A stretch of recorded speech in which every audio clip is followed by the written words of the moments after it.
কিশোরগঞ্জে মাসব্যাপী শিল্প ও বাণিজ্য মেলা উদ্বোধন করা হয়েছে। সোমবার বিকেলে শহরের শহীদ সৈয়দ নজরুল ইসলাম আউটার স্টেডিয়ামে এই মেলার উদ্বোধন করেন জেলা প্রশাসক ফৌজিয়া খান। কিশোরগঞ্জ চেম্বার আয়োজিত এবারের মাসব্যাপী মেলায় ৯০টি স্টল রয়েছে। এছাড়াও মেলায় বৈষম্য বিরোধী ছাত্র আন্দোলন কিশোরগঞ্জ জেলা শাখার জুলাই স্মৃতি নামে একটি স্টল রয়েছে। এখানে কিশোরগঞ্জের জুলাই আগস্টের আন্দোলন সংগ্রামের বিভিন্ন চিত্র তুলে ধরা হচ্ছে। এ সময় অন্যান্যের মধ্যে উপস্থিত ছিলেন জেলা জামায়াতের আমির অধ্যাপক মোহাম্মদ রমজান আলী, ইসলামী আন্দোলনের জেলা সভাপতি হাফেজ মাওলানা আলমগীর হোসেন তালুকদার, জেলা বিএনপির সাধারণ সম্পাদক মাজহারুল ইসলাম সহ অন্যান্য নেতৃবৃন্দ। এই মেলাকে ঘিরে আশা করতেছি যে কিশোরগঞ্জের বাণিজ্যিক অবস্থানটা একটু পরিবর্তন হবে। আমাদের আসলে ভীষণ ভালো লাগছে যে কোথাও কোনো অরাজনৈতিকতার কোনো সমস্যা নেই।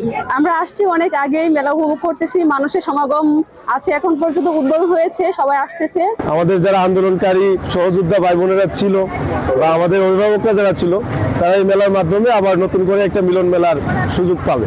প্রতিবারই প্রত্যাশা করি যে নতুন সৃষ্টি হোক, মেলাকে ঘিরে নতুন সৃষ্টি হতে আমাদের মূল প্রত্যাশা।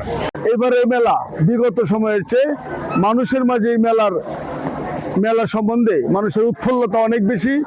মানুষ দলে দলে মেলায় উদ্বোধনের আগেই মানুষ দলে দলে মেলায় উপস্থিত হচ্ছে।